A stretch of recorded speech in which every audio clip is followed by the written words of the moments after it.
എല്ലാ കുലവും നശിക്കുന്നത് ആ കുലത്തിൽ നിന്ന് തന്നെയാണ്. ഇതൊരു പഴമൊഴിയാണ്. ഏതൊരു കുലവും നശിക്കുന്നത് വെളിയിൽ നിന്ന് ആളുകളൊക്കെ ആക്രമിക്കും, പക്ഷേ കൂടുതൽ നശിക്കുന്നത് കുലത്തിനകത്തുള്ള അടികളാണ്. ഇപ്പോൾ കമ്മ്യൂണിസ്റ്റ് പാർട്ടി നോക്കൂ, അവരില്ലാതാവുന്നത് വെളിയിൽ നിന്ന് ആരെങ്കിലും നശിപ്പിച്ചിട്ടാണോ? അവർ പിണറായി വിജയനും കണ്ണൂരിലെ കുടുംബവും ചേട്ടന്മാരും സുധാകരനും മച്ചമ്പി അളിയനും ഒക്കെ കൂടെ അടിയുണ്ടാക്കി അവർ പിരിയുന്നു. അതുപോലെ തന്നെ കോൺഗ്രസിനകത്ത് ആരാ അടിയുണ്ടാക്കിയത്? കോൺഗ്രസ്സുകാർ തന്നെയാണ്.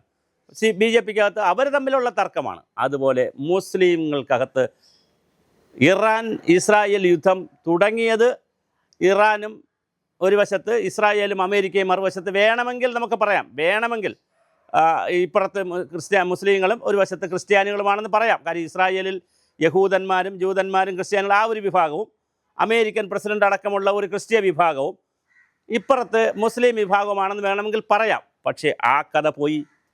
ഇപ്പോൾ കഥ മാറിക്കൊണ്ടിരിക്കുന്നത് കേരളത്തിലെ ഓരോ മുസൽമാനും സുന്നിയാണോ ഷിയയാണോ എന്നുള്ള രീതിയിൽ മാറി. ഇന്ത്യയിൽ സുന്നികളും ഷിയകളും തമ്മിൽ തെറ്റി പാകിസ്ഥാനിലേക്ക് പോകുന്ന സുന്നികളുടെ കഥകളും മറ്റ് സംസ്ഥാനങ്ങളുമായി ബന്ധപ്പെട്ട് നിൽക്കുന്ന മറ്റ് രാജ്യങ്ങളുമായി ബന്ധപ്പെടുന്ന ഷിയകളുടെ കഥകളുമായി ഗൾഫ് യുദ്ധം മാറിക്കൊണ്ടിരിക്കുകയാണ്. ഇതിനിടയിലാണ് കഴിഞ്ഞ ദിവസം നമ്മൾ തന്നെ ഒരു വീഡിയോ ചെയ്തിരുന്നു. ഒരു ഉസ്താദ്, മുസ്ലിം, ഒരു വളരെ പണ്ഡിതനായിട്ടുള്ള മതപ്രഭാഷകൻ പറഞ്ഞു, ഇറാനിൽ യുദ്ധം ആരംഭിക്കും. 2010 അദ്ദേഹം പറഞ്ഞതാണ്. 19 വരെ അദ്ദേഹം തുടർച്ചയായി പറഞ്ഞു.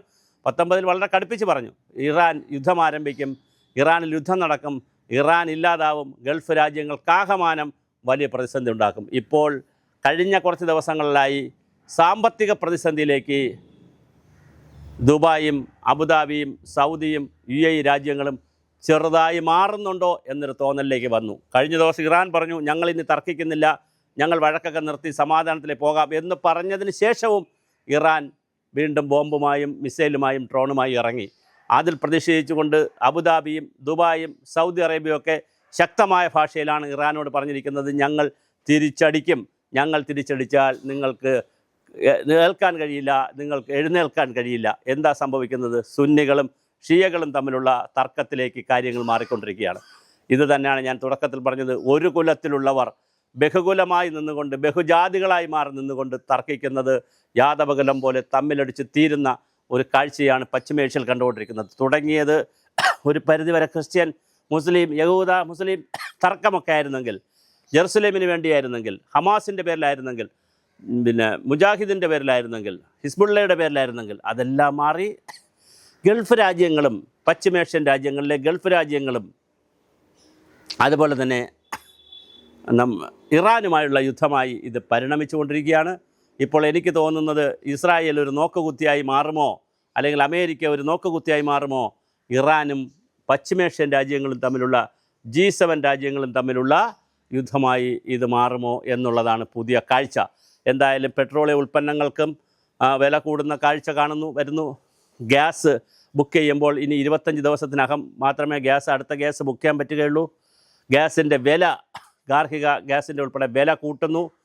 അങ്ങനെ പ്രകൃതിവാതകത്തിൻ്റെ കാര്യത്തിലും ഗ്യാസിൻ്റെ കാര്യത്തിലും പെട്രോളിയത്തിൻ്റെ കാര്യത്തിലും ഡീസലിൻ്റെ കാര്യത്തിലുമൊക്കെ കുറേ സ്റ്റെബിലിറ്റി ഉണ്ടായിരുന്നത്, ഒരു ബാലൻസ് ഉണ്ടായിരുന്നത് എല്ലാം തകരാൻ പോകുന്ന, സാമ്പത്തിക ഭദ്രത ഇല്ലാതാകാൻ പോകുന്ന പുതിയ കാലത്തിലേക്കാണ് ഗൾഫ് രാജ്യങ്ങൾ പോയിക്കൊണ്ടിരിക്കുന്നത്.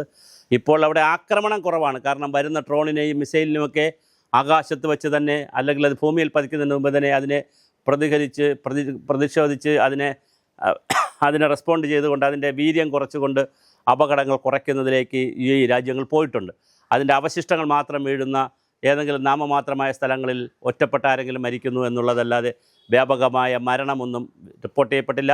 അതുകൊണ്ട് തന്നെ യൂസഫ് അലിയൊക്കെ പറയുന്നത് പോലെ UAE സുരക്ഷിതമാണ്, സൈനികമായി സുരക്ഷിതമാണ്.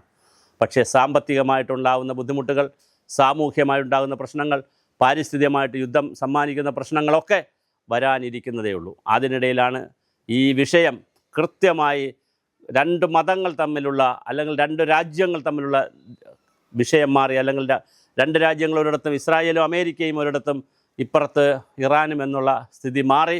ഇറാനും മുസ്ലിം രാജ്യമായ ഇറാനും മുസ്ലിം രാജ്യങ്ങൾ തന്നെയായിട്ടുള്ള അറേബ്യൻ രാജ്യങ്ങളായിട്ടുള്ള UAEയും തമ്മിൽ സുന്നിയുടെയും ഷിയയുടെയും പേരിൽ തമ്മിൽ തർക്കിക്കുന്ന കാഴ്ചയാണ് നമ്മൾ കണ്ടുകൊണ്ടിരിക്കുന്നത്. ഇത് വളരെ ഗുരുതരമാണ്.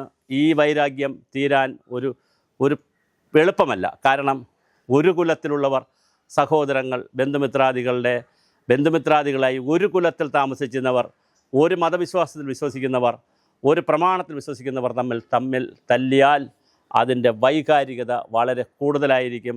അതിൻ്റെ തീഷ്ണതയും തീവ്രതയും എതിരാളി ആക്രമിക്കുന്നതിനേക്കാൾ വളരെ കൂടുതലായിരിക്കും. അപ്പോൾ എന്തായാലും വളരെ മനോഹരമായിട്ടുള്ള അവസാനിക്കേണ്ടിയിരുന്നൊരു യുദ്ധം ഇപ്പോൾ അതിൻ്റെ വേറൊരു തലത്തിലേക്ക് യുദ്ധം മാറിയിരിക്കുകയാണ്. സുന്നികളും ഷിയകളുമായിട്ടുള്ള യുദ്ധത്തിലേക്ക് കാര്യങ്ങൾ മറിയുന്നു. അങ്ങനെ മറിയുമ്പോൾ ഇന്ത്യ അടക്കമുള്ള രാജ്യങ്ങൾക്ക് സാമ്പത്തികമായും സാമൂഹികമായും പലതരത്തിലുള്ള ദുരിതങ്ങൾ ഉണ്ടാകാം. 1 കോടിയിൽ പരം ആളുകളാണ് ഭാരതത്തിൽ നിന്ന് വിദേശ രാജ്യങ്ങളിൽ, പ്രത്യേകിച്ച് പശ്ചിമേഷ്യൻ രാജ്യങ്ങളിൽ ജോലി ചെയ്യുന്നത്. ഇവർ അയക്കുന്ന പണമാണ് കേരളത്തിൻ്റെയൊക്കെ മുഖ്യ സമ്പത്ത്. നമ്മളിവിടെ അപ്പുറത്തെ സംസ്ഥാനത്തു നിന്ന് അരിയും, അതിൻ്റെ അപ്പുറത്തുനിന്ന് പച്ചക്കറിയും, ഇപ്പുറത്തുനിന്ന് മുട്ടയും പാലും വെള്ളവും എല്ലാം വെള്ളം വിടുന്നുണ്ട്. ബാക്കി എല്ലാ സാധനങ്ങളും പുറത്തുനിന്ന് വരുത്തി ഗൾഫിലെ 1.5 ലക്ഷം കോടി രൂപയും പ്രതിവർഷം വരുന്ന പൈസയും വരുത്തിയിട്ടാണ് നമ്മൾ ഈ അർമാദിക്കുന്നത്. അതിനൊക്കെ എന്ത് സംഭവിക്കുമെന്ന് നമുക്കറിയില്ല. വിദേശ രാജ്യങ്ങളിലെ സഹോദരങ്ങൾക്ക് എത്ര കാലം ഇനി അവിടെ ജോലി ചെയ്യാൻ പറ്റുമെന്നറിയില്ല.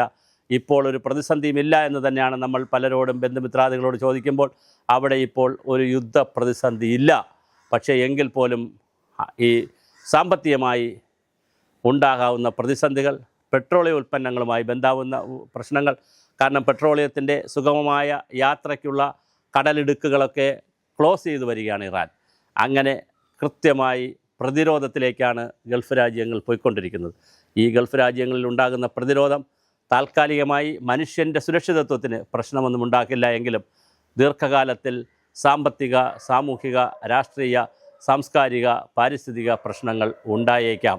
അതുണ്ടാകുമ്പോഴും നമ്മൾ ചർച്ച ചെയ്യപ്പെടേണ്ട വിഷയം ഒരു സമുദായത്തിനകത്തുള്ള, ഒരു മതത്തിനകത്തുള്ള 2 വിഭാഗക്കാർ, സുന്നികളെന്നും ഷിയാകളെന്നും പറഞ്ഞ് മാറി നിന്നുകൊണ്ടുള്ള, ഒരേ ഖുറാനിൽ വിശ്വസിക്കുന്ന, ഒരേ നബി തിരുമേനിയിൽ വിശ്വസിക്കുന്ന 2 പേർ 2 വശത്തായി നിന്നുകൊണ്ട് അന്ത്യപ്രവാചകന് ശേഷമുള്ള പ്രവാചകനും അതിനുശേഷമുള്ള ദൈവവും അല്ലെങ്കിൽ അതിനുശേഷമുള്ള അള്ളാഹുവുമൊക്കെ ആരാണ്, അല്ലെങ്കിൽ നബി ആരാണ് എന്നൊക്കെയുള്ള കുഞ്ഞു കുഞ്ഞു തർക്കങ്ങളിൽ പെട്ടുകൊണ്ട് ഒരു വിഭാഗം ജനങ്ങൾ സമ്പത്തിൻ്റെ പറുദീസയായിരുന്ന, എല്ലാ ഐശ്വര്യവും ഉണ്ടായിരുന്ന, ലോകത്തെ മുഴുവൻ തങ്ങളിലേക്ക് ആകർഷിച്ചിരുന്ന പശ്ചിമേഷ്യൻ രാജ്യങ്ങൾ, പ്രത്യേകിച്ച് ഗൾഫ് രാജ്യങ്ങൾ, UAE രാജ്യങ്ങൾ ഇനി വരാനിരിക്കുന്നത് അശാന്തിയുടെയും അല്ലെങ്കിൽ അരക്ഷിതാവസ്ഥത്തിൻ്റെയും നാളുകളാണോ എന്നുള്ള ആശങ്ക ലോകത്താകെ ജനങ്ങൾക്കുണ്ട്.